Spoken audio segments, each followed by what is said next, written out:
Yo, what is good, YouTube? Welcome back to another JC2K video. In today's video, we're going to be talking about whether or not you should be selling cards like now before the new season, or if you should have been the last couple days. Because I know several people have asked me, should I be selling cards? Should I be selling cards before the new season? Should I be getting rid of these cards? Should I sell my Chris Webber, for example? Things like that.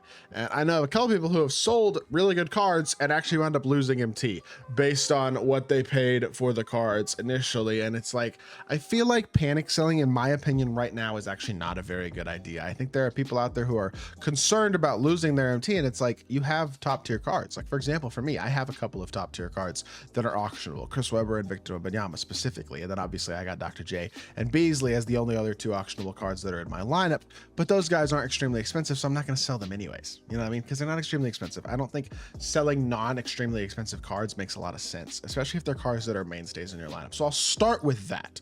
If you have cards like a Dr. J, like a Michael Beasley, especially if you have the if you have them with like extra badges and stuff, like for example, my Dr. J has 5 legend badges and they're pretty good legend badges: Posterizer, Deadeye, Limitless, Handles for Days, and Off-Ball Pest. Like, this card has everything that I need him to have. He's got all the key Hall of Fame defensive badges. I mean, he's not the perfect card. I guess he doesn't have Hoff, Rebound, Chaser, Challenger, Interceptor. There's a couple of badges that would be nice to have probably, but overall, he's a really, really good card. He's got a bunch of extra badges and I'm using him and I'm happy with him. I don't need to sell this card until there is a specific card that I want to add that replaces him. There's just no need to sell him. So like, for example, him, that there's no reason. Michael Beasley, he doesn't even have any extra legend badges, but he's got extra defensive Hoffs, like good enough for me. You know what I mean? Challenger, Glove, Movable Enforcer, On-Ball Menace, Paint Patroller. He's got some extra defensive badges added, and I like the card. He does what I need him to do at a high level on the offensive end of the court, and defensively he holds his own. He is a good enough card for me absolutely to be comfortable with and enjoy, and I don't need to replace him right now. So like, with these lower tier cards that are not extremely expensive, if you have a good version of them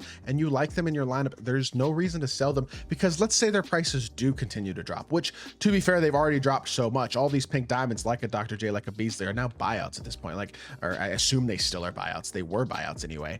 I have to assume they probably still are. Like, yeah, Dr. J you can easily get for under 80,000 MT. You can find extra badged Dr. J's under 100K at this point.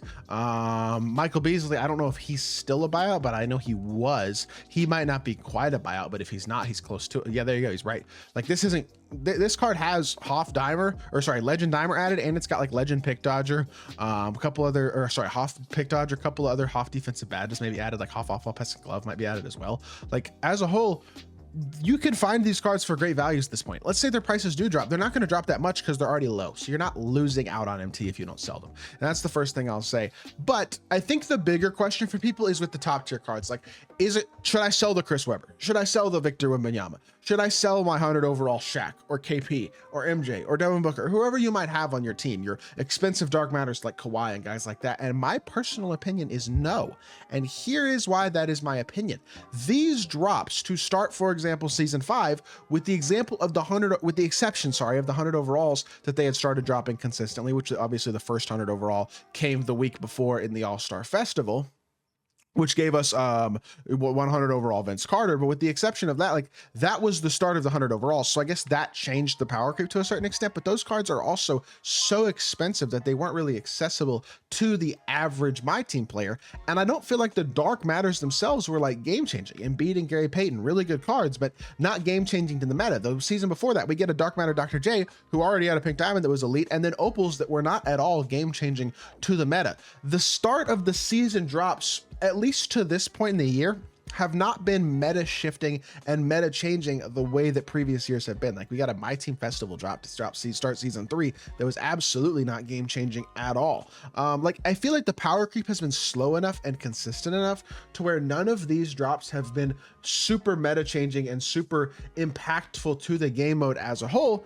And therefore, what that creates is, I think, people stressing and panicking because of the new season and being like, oh, I need to sell my cards before the market crashes so much. But the only thing that really causes dramatic market crashes this year is events.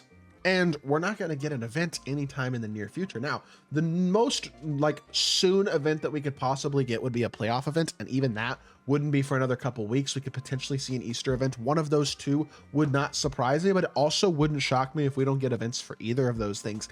And until we get another festival event, I find it unlikely that the price tag on especially these season 5 cards drops, because we're not going to see season 5 packs for a while.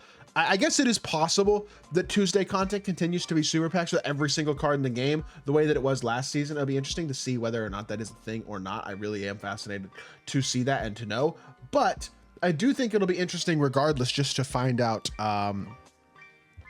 when I hope we don't, is basically what I'll say, because Tuesday content has been pretty mid this season. Obviously these last couple seasons I feel like Tuesday content's been really mid, but as long as they don't drop super pack centered Tuesday content like they did last season, season 5 prices will probably actually go up. So if you have a top tier season 5 card like a Chris Webber, he's 3 million MT ish right now, you could sell him now, but you're not going to probably gain MT from where you bought him, and his price probably isn't going to drop dramatically. So for me, for example, I'm not selling him because I don't think his price in the next few weeks is going to drop dramatically. He's an extremely elite card, he's extremely high level, and he's probably going to be good and expensive for a while, would have to be my guess, because he's still obviously very, very good, and he's probably not going to get outdated anytime in the near future, because it's hard to outdate a card that is that good. You literally have to drop perfect cards to outdate a card that is as good as Chris Webber. And I think that kind of goes for a lot of the Dark Matters too. Like Kareem Abdul-Jabbar, his price has not dropped that much. Even with all of these events and Bracket Busters things and everything that's come out,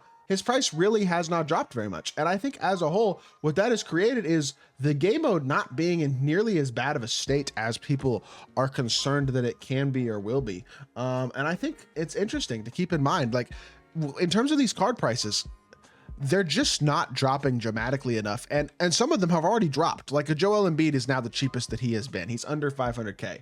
This card is not going to go below that price point probably for a while, I would have to think. Most of these elite level Dark Matters that have dropped in price and are now 3, 4, 500,000 MT are probably not going to end up being a lot cheaper than that. And another reason the Dark Matter prices are kind of, they have like a price floor of around, I would say 200,000 MT or so, at least right now, is this Legend Badge exchange, the Legend Badge option pack for a Dark Matter. The big spenders are willing to do this to get Legend Badges sometimes. Now, I would never recommend doing that exchange. I don't think 200K for a Legend Badge is worth it at all, but there are people out there who are willing to spend that type of money on, or that type of MT, I guess I should say, on Legend Badges and things like that. And so in my opinion, I don't think that the game mode is in such a bad state right now in terms of the cards that like it's going to continue to crash, or that there's going to be some sort of insane, ridiculous drop to start season 6 that breaks the market and drops the price of every single other card. I just don't think that's going to happen. So for the people who are stressing about the market and stuff like that, I don't know why,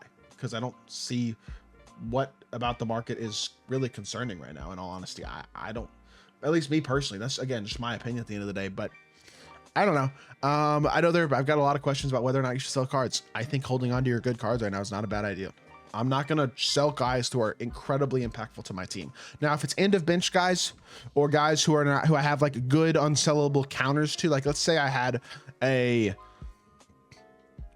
who's a good example? Let's say I had a Ron Artest and I have unsellable B-Roy, and I have Ron Artest, Dr. J, and B-Roy. Well, then I'd sell Ron Artest because I have a good unsellable option in B-Roy to follow him up. Same thing with like a Corey Brewer. Like I have unsellable options that can counter, that can fill in that hole. So if you have Dark Matters that you also have, or 100 overalls that you have really, really good secondary options for, maybe you then consider selling them and you make more MT. But otherwise, I don't know. I don't think that it's necessary at all to be selling cards and to be panic selling at all right now.